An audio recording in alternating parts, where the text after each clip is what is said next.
Welcome back, one and all, to the Always Bayern Chelsea show. This is Wednesday, May 21st on this recording. Chelsea has a massive, massive match coming up here this weekend against Forest. Win, and they are in the Champions League.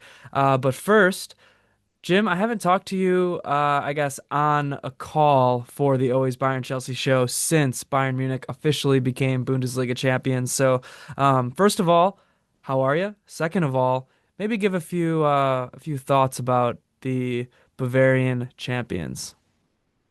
Yeah, I'm terrific. First of all, feeling confident about the weekend and in good spirits for all the Bayern fans out there as well, because it was a great end of the year for Bayern Munich. Sure, they didn't do as well as they wanted to in the Champions League, but I think we all knew that they'd have a great chance of winning the league, and win the league they did. For Vincent Kompany, it's certainly a great achievement in his first season as the top man of the club. Bayern get back to the top of the summit, if you will, of the Bundesliga, which is a place that they belong, quite frankly. And I think fans expect to be there every year, but it's probably still pretty sweet to get there. So it's an achievement as well, I'll say, just because they dealt with, some injuries and some tumultuous times. So credit to them for staying strong, and hopefully they can ride the momentum of a first year trophy to even greater heights in year two. Yeah, I think I agree with pretty much everything you said there. So good little intro right there. I will mention this is a video episode, so check it out on YouTube. Subscribe to the Always Bayern Chelsea YouTube channel because we're gonna have obviously a lot of coverage for this super exciting end of the year for Chelsea with the Forest match to make or not make the UCL next year, and then also the Conference League final. But we also have the Club World Cup coming up. And before we even get ahead of ourselves with all of that, I will also be dropping some just end of the year content for Bayern Munich, maybe some player rankings, tier rankings, just further thoughts. I'm hoping to have maybe a guest or two on the show and just talk about kind of Bayern season as a whole. So there is a lot of stuff coming there, a lot of ideas percolating, and let's just say motion in the ocean maybe coming up soon here for Bayern Munich. But like I said, I agree with what you said. I think. In my opinion, the expectation for me was to win the Bundesliga again. Obviously maybe got a little unlucky in the Champions League with some injuries and whatnot, but we still fought with Inter to the death, even though we were super banged up. Definitely unlucky in the Pokal with that red card from Neuer and then losing to Leverkusen by 1 goal while really being the better team, down 10 men. So, some things maybe out of company's control there, but he really did a good job at steadying the ship after a crazy season last season, a trophyless season last season. He did a great job at steadying the ship and just being really the most consistent and the best team in Germany throughout the Bundesliga season. Definitely agree in terms of consistency. I think that was the key. We saw Leverkusen just had a massive drop off, in my opinion. Might not look that way in the standings at the end of the year, but I think most people would agree compared to the incredible year they had last year, it was a drop off. They were never going to be as good, and Bayern was able to take back the glory that was meant to be theirs. So, again, credit to company, credit to Harry Kane for finally getting the trophy. And really, in my eyes, credit to a couple other key players, Michael Olise, Joshua Kimmich, Musiala when healthy, Neuer when healthy. These are the stars of the Bayern team. Upamecano I'd throw in there as well. Even Davies when healthy, I got to give a shout out to. But really, I do want to note that Michael Olise was outstanding on the season for the most part, which was kind of my call at the beginning of the year. So credit to me for that. Yeah, you did predict that one, and rightfully so. You deserve the praise for that because, yeah, there were some doubters. I mean, Olise coming over from Crystal Palace for I think around 50 million euros was that transfer fee. Arguably the signing of the season across Europe. In my opinion, he should be in that conversation because of how well he played. I'm actually struggling to award an MVP of Bayern Munich this year. I think in my mind, it's between Kane, Kimmich, and Olise. Maybe we'll go through all that in a different episode. So, hey, stay tuned for that. But yeah, like you said, I think all those guys you mentioned were key players. I think Upamecano stepped up in a big way this year. Same with Davies. Obviously, both those guys hurt at the end of the year, but those two guys, really Davies in particular, a complete 180 from where he was last year, and then Upamecano just stepping up and not making mistakes like he did last year. So huge from those two. Yeah, Musiala had a great year as well. Bummer that he got injured. I thought Neuer was solid, like you said, but um, yeah, I think the main thing I look for in a team is growth. Are they in a better place this year than they were last year? And I think that you can say Bayern Munich is. I think you can say that Bayern Munich has the building blocks now for this transitional phase, right? Like Muller's retiring, Neuer's probably a year out from retiring. And then you have these like middle guys, middle of their careers, like Kimmich, who will kind of inherit the captaincy. And I guess like Upamecano maybe in that group too. And then you're handing it over to this transition of this next generation of players like Musiala, like Davies, potentially Florian Wirtz if he comes over. So I think Bayern's in a good place where they're better than they were at this time last season. And you can see that they have the potential to take another step forward if they keep growing. Yeah, growth is key. I would definitely agree with the sentiment there. They're in a great spot. They really only can get better as they get healthier, as they potentially add some key players. So that to me will be key going forward. And I also think Vincent Kompany can only get better and grow as a manager. We saw him take Burnley from the championship to the Premier League. Huge learning experience doing that. Prior to that, we know he was a huge key center back on a lot of great teams for country and for uh, teams across Europe. So experience doing that. And then you get experience in failure when you go down from the Premier League back to the championship. So to me, he's only gained a ton of experience now winning a huge trophy in the Bundesliga with Bayern Munich. Can only really go up from here, in my opinion. I think he's going to develop a lot of great things as I'm distracted by a big, big, beautiful blue jay outside. But yeah, Vincent Company can only get better. And I think that's a great thing for Bayern.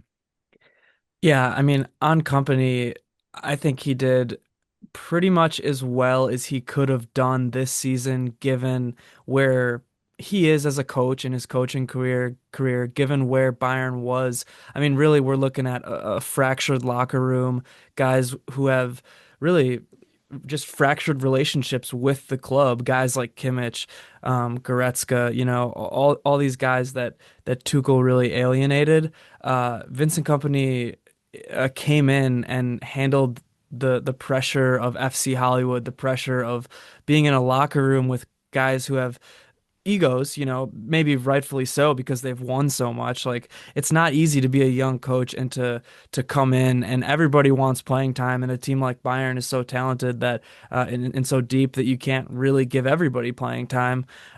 So, company came in, like I said, steadied the ship. And that's a huge credit to him. It's a huge credit to him for being consistent all season long. Now, obviously, he has some faults. I think his lack of rotation really killed him at times, that being the big thing. But I think now going into next season, I'm going to be looking for him to continue to grow, which, like you said, is definitely a possibility, a strong possibility.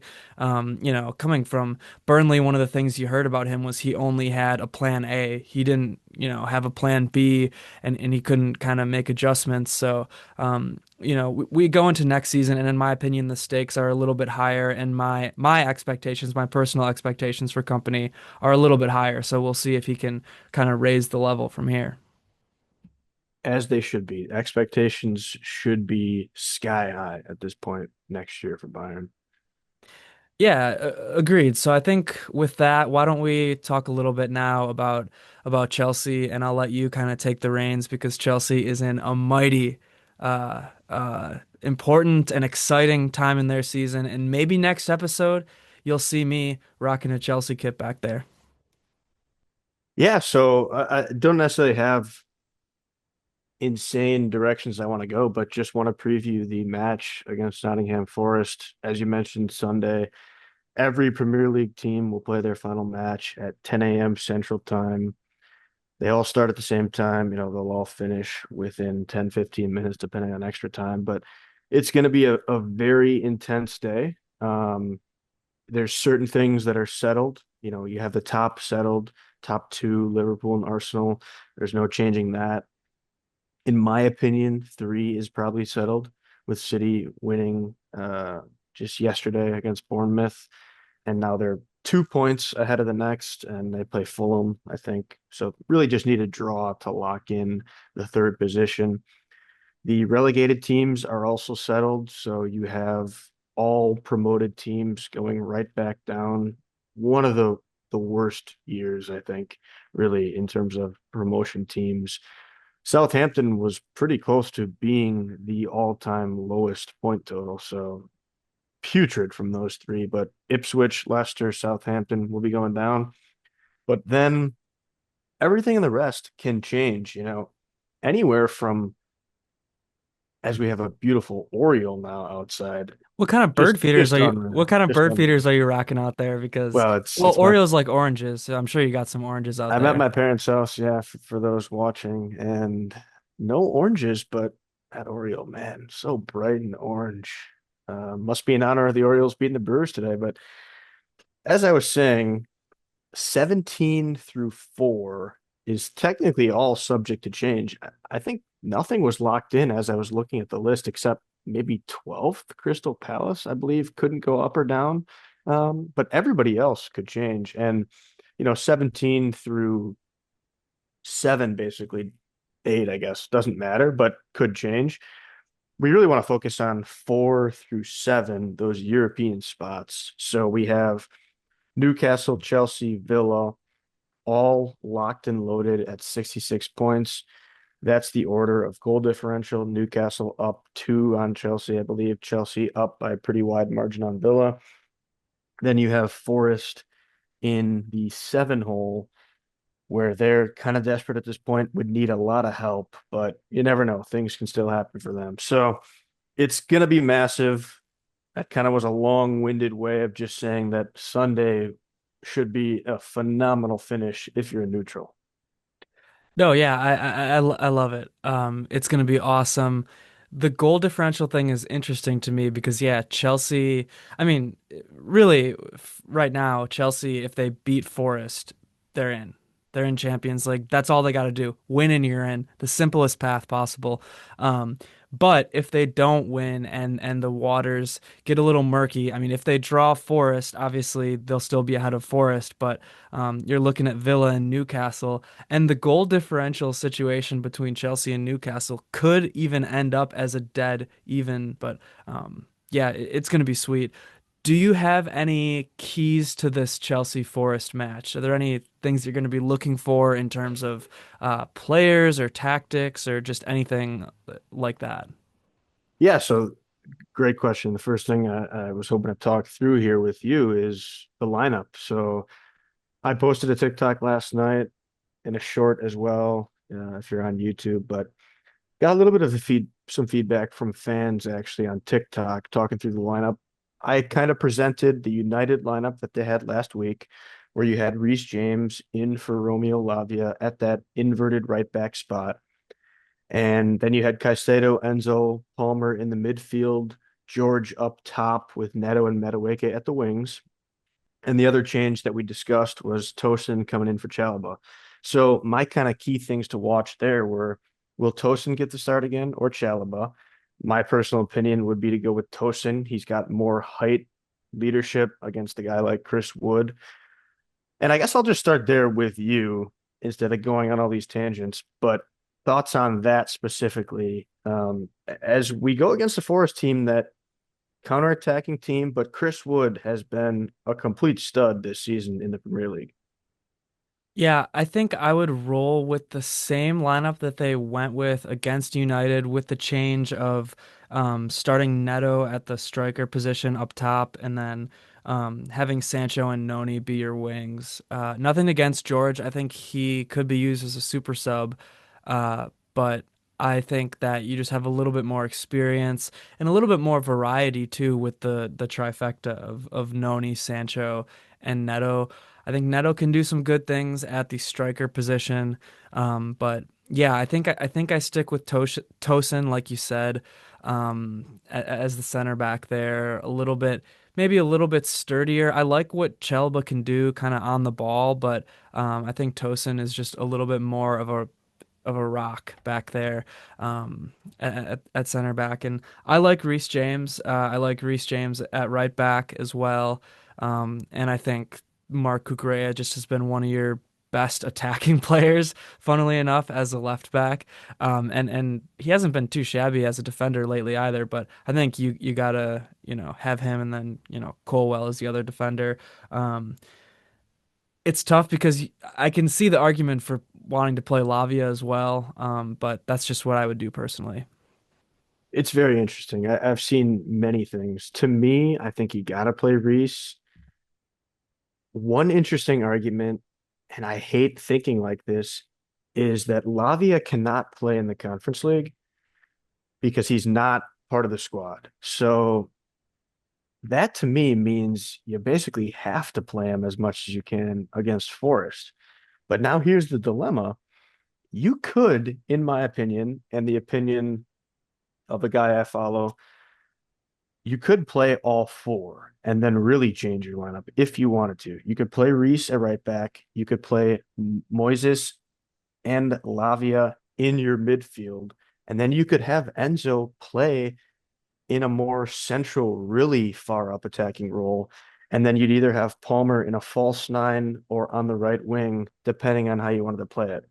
I'm not saying that's my choice, but I saw that presented. And to me, it's your best four kind of midfield guys then on the pitch. And so I kind of look at that and think, okay, you haven't done it this year, but that's interesting because you always want your best players out there, right? Would that maybe mess with things a little too much? I don't know, but to me that's intriguing. Yeah, I mean, that's certainly an option. You could even change from like something that isn't a 4-2-3-1, but I I'm I would proceed with caution. I think just overall, I think at this point for this important of a match, I don't know if you risk changing things too much. I think really, obviously, like Lavia was hurt for a while, so it's not like you can build up chemistry anyways, but I think you have to kind of stick with what you had. I'm not even saying it worked that well against United. You got the win, which is the main thing, but um, I see the mindset behind that, having your best players on the field. I wouldn't do it. I think I would just stick with what I said, same lineup as you had against United with Neto playing the striker and Noni and Sancho on the wings. Um, I can see the thought process there, but I wouldn't do it personally. Yeah, fair enough. And you bring up the wings, the attacking options. I would tend to agree. I don't think George did enough to show me that he can be the guy, especially against a tough team like Forest. I liked some things I saw from Pedro Neto at times in the year when Jackson was out and he played up top. I think it's going to be a lot tougher against Forest, but yeah, that's probably your best option with Noni and Sancho. I think you do just have more options now because if you did want to then go with that lineup where Lavi is in, make a sub, push Enzo up, take off Sancho, Neto, or Madueke, move Palmer up to the right or up as a false nine, whatever. But you kind of do have options. I think the reason that it wouldn't worry me too much about changing things is that it's pretty fluid with a lot of those guys anyway, the way they play. It's not like there's a true striker anyway. And Enzo's always up there attacking, Cucurella, whatever. So I think no matter what, they're going to be able to find each other and have a flowing attack. But we'll see. There's again a lot of different ways you can go about it if you're Enzo Maresca. Yeah, I think I probably have a pretty short leash on Sancho. If I'm going Agreed. with the lineup that I suggested, I think I have a short leash on Sancho, and then I yank him and maybe try something like that if it really isn't working off the rip. I think you can kind of tell with Sancho relatively early on, is he going to be creative or is he going to be um, stale in the on the day, you know? Totally agree that you can tell early on. And if you need to yank him and bring in George or move Noni over to the left, whatever the case may be, could even potentially see Guiu make the bench. I don't think it's gonna happen. He apparently returned to some training. I'd love to see him on the bench just as an option if you really need to bring somebody in and press hard and just give their all. But again, that would be more of a desperation move, I think, if you're down a goal. So kind of hope that doesn't happen. But yeah, we'll see.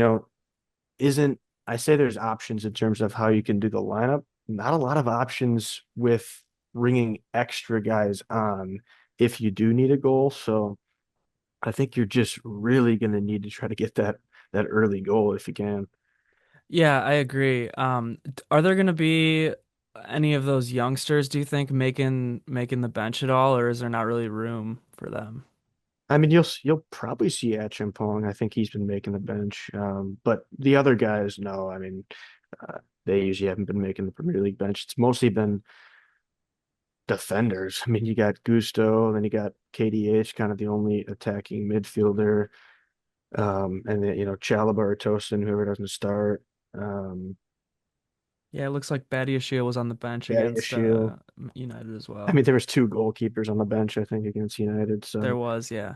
Yeah. yeah, it's kind of tough right now in terms of those options. I don't think Nkunku's back yet. So yeah, it'll be very interesting again against a tough Forest team who tends to play well at home. We know Chelsea have had terrible, terrible form away from home. So it's just gonna be a match where you have to just really play well. And I think it's gonna come down to Cole Palmer, honestly. Is you asked originally about my keys. My biggest key is Cole Palmer playing at his best.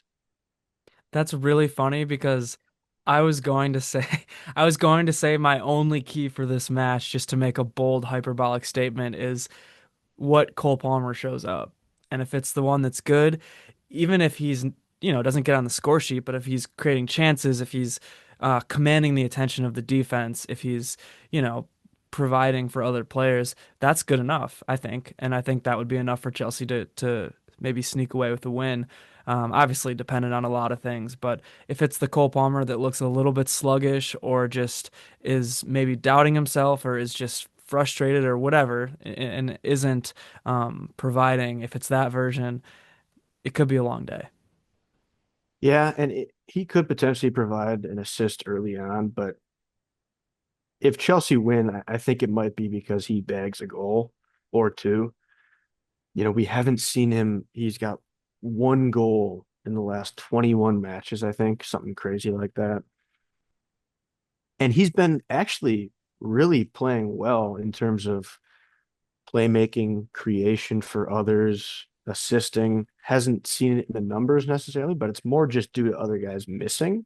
Um, so yeah, to me, his true like attacking self when he plays so well is when he's bagging the goals as well. So, but we'll see. He's such a difference maker. Best player really by far out of these two teams.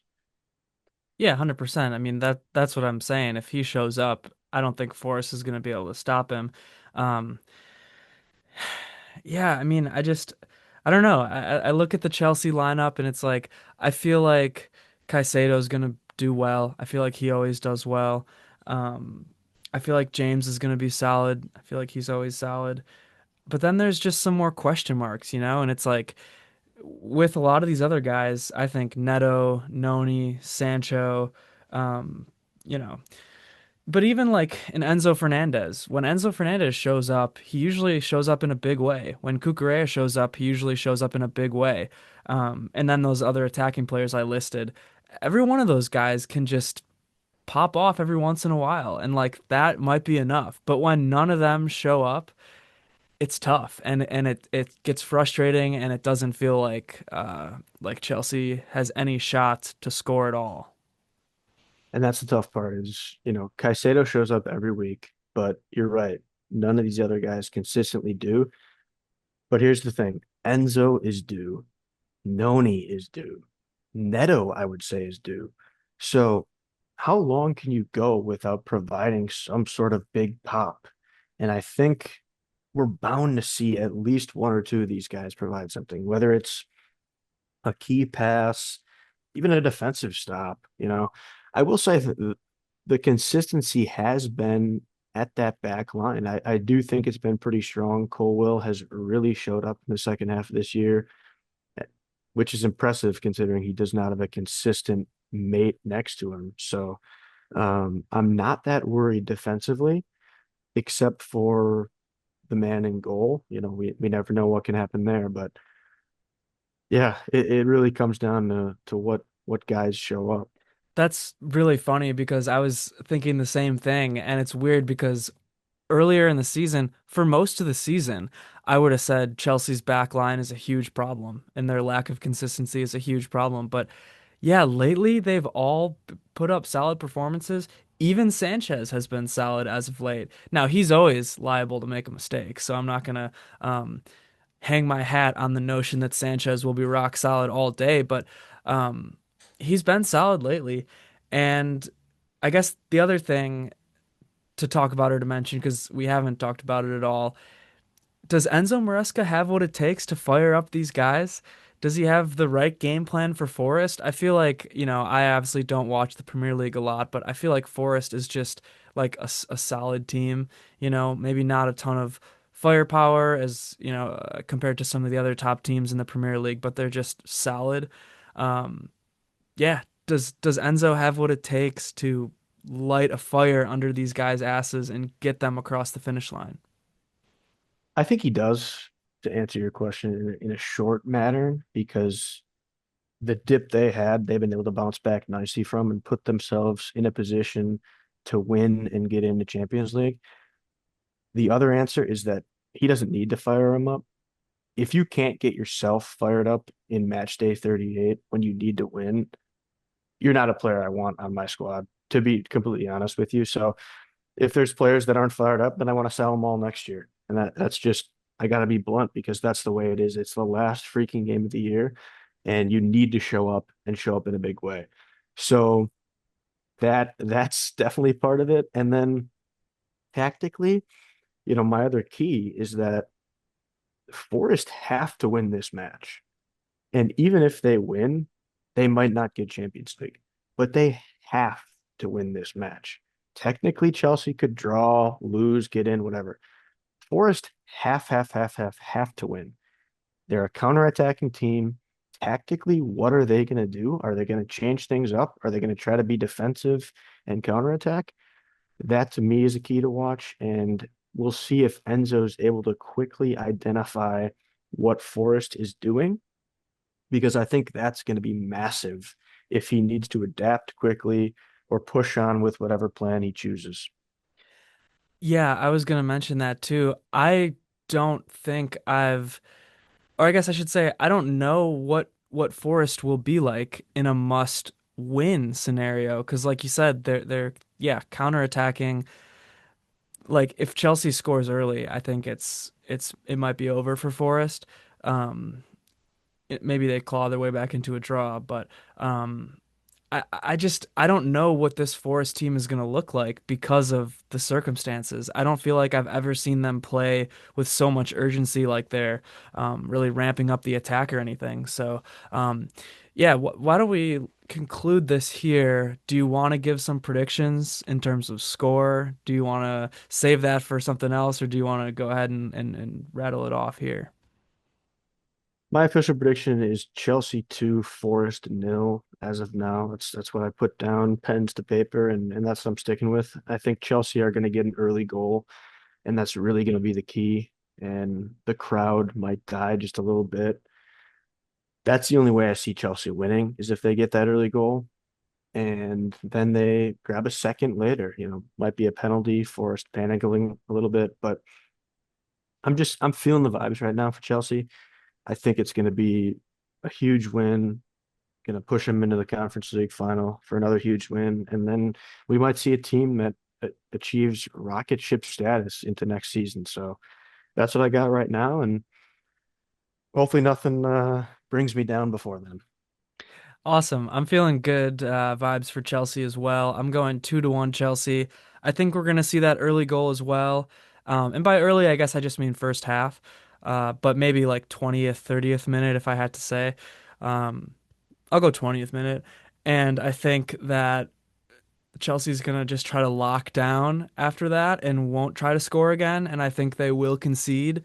Not right after, but I think eventually they will concede. But I think there's going to be some late fireworks, maybe 80th, 85th minute or so. I think Chelsea's going to bag that winner. And then I think they'll go on to win the Conference League as well. And I'll be eating every bad word I ever said about Enzo against my will. Would be huge. Would be absolutely huge, and I would love to see it. Yeah. Do you have anything else to close us off with? I think that was I feel like we kind of covered a lot of good ground there. Not much, no. I'll probably, be posting a few more videos as the week goes on TikTok, previewing this match and giving some thoughts. So if you follow us over there, would love to get some more of your input. Some solid discussions have been had so far this week. So let's keep that up. Awesome. Yeah. So don't forget to check us out on TikTok. Don't forget to subscribe to the YouTube channel. Again, feel free to comment on the YouTube videos too. I like to have discussions with people, even people who hate me and tell me that Harry Kane is the most disgusting player to ever play the game and our logo is stupid and whatever other comments people say. Most of the comments are nice and we have good discussions, but I get a kick out of some of those and I like to respond to them all. So thanks for being here and thanks for sticking with us. Respect. All right, well, I guess we'll get out of here now and I'll send us off. Mia san Mia. Up the Chelsea.